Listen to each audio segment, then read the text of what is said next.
Online, Street Squad has seen a lot of people talking about potholes in a construction zone on I-20. This is in Lexington area near mile marker 60.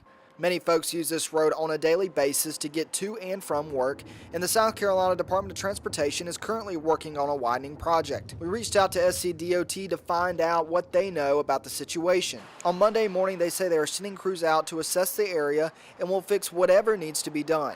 In the future, if people see potholes or road conditions they believe need to be checked out, they can call 855-GO-SCDOT.